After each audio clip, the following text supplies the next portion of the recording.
बहुत हो गई तेरी अच्छाई रानो। आज जब ये डाल गिरेगी तो तेरा घमंड और तेरा ये सुखी संसार सब मिट्टी में मिल जाएगा। न रहेगा घर, न रहेगी रानो।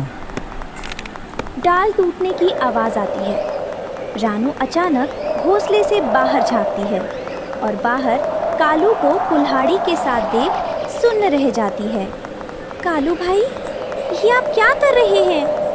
मेरे बच्चे अंदर सो रहे हैं, खुदा के लिए रुक जाइए। भाई कहना छोड़ दे। आज इस जंगल में सिर्फ कालू का राज होगा। जब अपना ही खून दुश्मन बन जाए तो कोई कहाँ जाए। क्या रानो अपने बच्चों को इस मुसीबत से बचा पाएगी? पुराने तूफान में सब कुछ खोने के बाद रानो चिड़िया इन 3 अंडों में अपनी नई दुनिया देख रही थी। मेरे नन्हे बच्चों, बस कुछ दिन और, जब तुम इन अंडों से बाहर आओगे तो इस सूने घर में फिर से रौनक लौट आएगी। तुम्हारे पापा और भाई बहन जहाँ भी होंगे तुम्हें देखकर बहुत खुश होंगे। रानो उन अंडों में अपना खोया परिवार देख रही थी, लेकिन पास की एक सूखी टहनी पर बैठा कालू कौवा ये सब देख रहा था। कालू, जिसे पूरा जंगल नफरत करता था, रानो की इस खुशी से जल रहा था। उसके हाथ में एक भारी कुल्हाड़ी थी जिसे वो पत्थर पर घिस रहा था। बड़ी आई माँ बनने वाली। किस्मत का मारा तो मैं हूँ रानो, जिसे देखते ही लोग पत्थर मारते हैं, और एक तू है जिससे पूरा जंगल प्यार करता है। तुझे क्या लगा तू इन अंडों के सहारे फिर से अपनी दुनिया बसा लेगी? नहीं रानो, जो खुशी मुझे नहीं मिली वो मैं तुझे भी नहीं मिलने दूंगा। रानो चिड़िया उड़कर कालू के पास आती है, क्योंकि कालू उसका पड़ोसी है। कालू भाई, आप वहाँ अकेले क्या कर रहे हैं?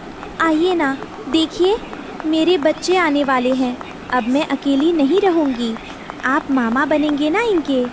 चुप कर रानो। मामा और भाई के रिश्ते उन लोगों के लिए होते हैं जिनकी दुनिया में रंग होते हैं। मेरा रंग भी काला है और मेरी तकदीर भी। ये अंडे नहीं, ये तेरी बर्बादी का सामान है। रानो कालू की करवाहट को उसका अकेलापन समझ बैठी, पर कालू के सिर पर नफरत का खून सवार था।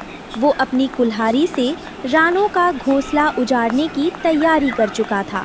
कालू को रानो का खुश रहना पसंद नहीं था। वो उसे दुखी देखना चाहता था ताकि उसे अपना अकेलापन कम लगे। वो उसके घर जाता है। रानो, इन बेजान अंडों से क्या उम्मीद लगा रखी है?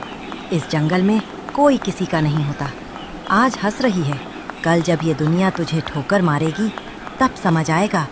कालू भाई, आप दुनिया से नहीं खुद से नाराज है। ये करवाहट छोड़ दीजिए। एक बार किसी को अपना मानकर तो देखिए। ये जंगल आपको उजाड़ नहीं बल्कि अपना घर लगने लगेगा। रिश्ते और अपनेपन की बातें उन पर अच्छी लगती हैं जिनके पास सुंदर पंख होते हैं। मुझे तो सब मनहूस कहते हैं। देख लेना रानो, तेरा ये प्यार ही एक दिन तेरी बर्बादी की वजह बनेगा।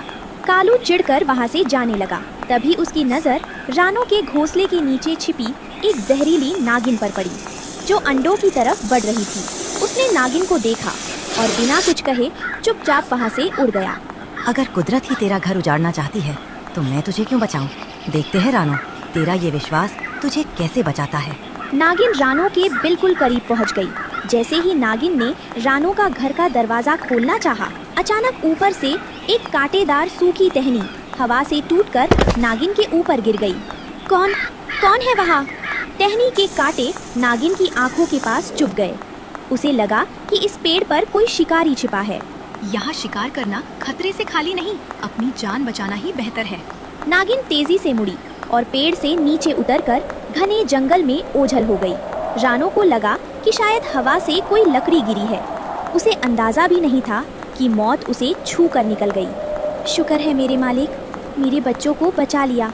हवा तो बहुत तेज है, मुझे अपने घोंसले को और मजबूत बनाना होगा। दूर बैठा कालू ये सब देख रहा था। उसका चेहरा गुस्से से लाल हो गया। बच गई, आज फिर बच गई। पर कब तक रानो? नागिन नहीं तो ये कालू की कुल्हाड़ी तेरा घर उजाड़ेगी। बहुत जल्द, बहुत जल्द। खूबसूरत मोर अपने भारी मन के साथ रानो के पेड़ के पास आता है। वो उदास था। रानो बहन, सब कहते हैं कि मैं बहुत सुंदर हूँ, लेकिन इस सुंदरता का मैं क्या करूँ? ये भारी पंख मुझे अब बोझ लगते हैं, क्योंकि जब मैं नाचता हूँ तो कोई ताली बजाने वाला नहीं होता, और जब मैं रोता हूँ तो कोई आंसू पोंछने वाला नहीं होता। मोर भाई, अकेले तो हम सब हैं, मेरा भी कोई नहीं, पर इन अंडों में मैं अपनी पूरी दुनिया देखती हूँ। आप घबराइए मत, आज से आपका दुख मेरा दुख है, हम सब मिलकर एक परिवार बनेंगे। क्या सच में? क्या आप एक बदसूरत कौवे और मुझ जैसे अभागे मोर को अपना परिवार मानेंगी? हाँ मोर भाई, परिवार पंखों के रंग से नहीं, दिलों के मेल से बनता है।